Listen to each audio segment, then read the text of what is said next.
It's time to talk Pittsburgh with Heather Abraham.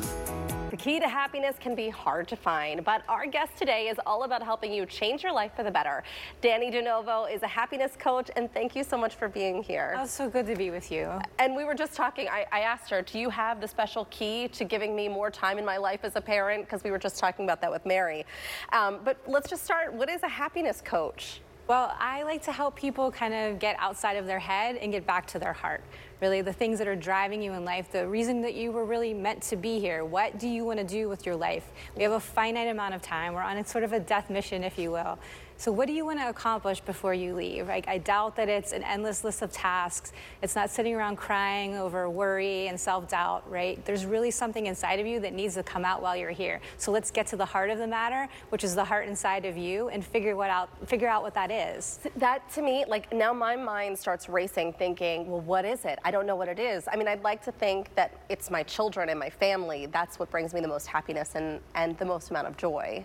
Well, of course, that's going to be true, but I will tell you this. As a happiness coach, my job is to show you that nothing external to you is ever going to bring you any happiness. It is an internal thing. Ooh. So if you're relying on relationships or anything else outside of you, you're never really going to find that peace that comes with real happiness. Now, of course, you want your family and your children to be around you, and that brings you great joy, and it should enrich your life. But your life should already be at a level where it's amazing, and then everything else just adds. It's like frosting on the cake. Okay, so what was your journey to find happiness? Because maybe through that, I'll learn a little bit about how I can find it. Well, I was living the life that I thought everybody wanted to live, the life that I thought I wanted to live, and I had all the things in place that I thought you were supposed to have in place to be happy.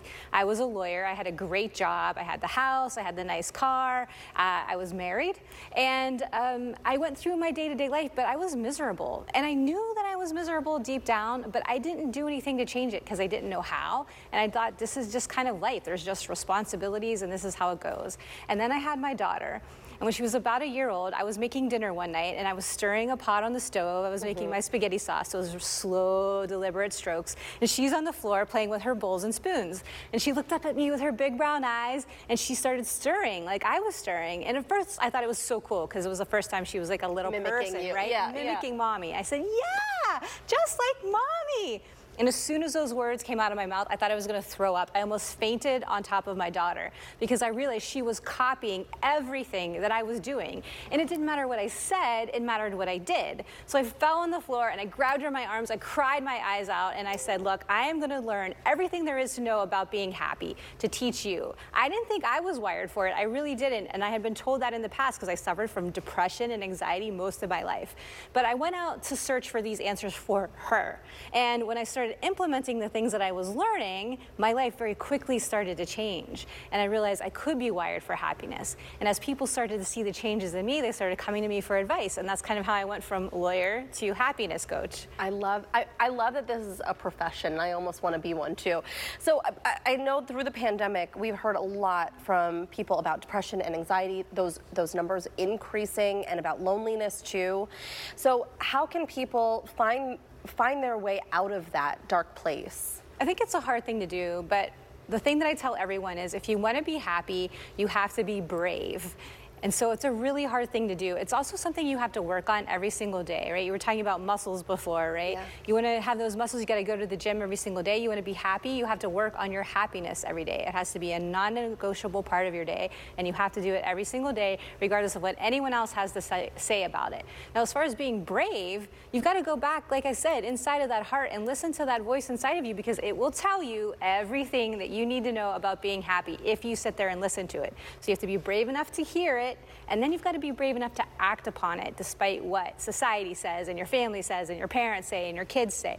You really have to have a good sense of yourself to move forward. And it's really hard at the beginning, but once you get into that momentum, you're going to feel really good about what you're doing. And I think it's important to note, too, that there's a difference between being happy and choosing to be happy, and this idea of toxic positivity where you're forcing that constantly on other people. Right. Sometimes you have to fake it a little bit to kind of get yourself there, but But happiness should be a self-sustaining place of where you're just feeling grounded and you're feeling connected and you're at peace, right? Happiness isn't, I'm skipping around all day long, singing songs, and I feel great, right? That's not sustainable. But when you're just feeling kind of good all the time, and again, nothing external is really changing that mood for you, negative or positive, you're just there, that's happiness.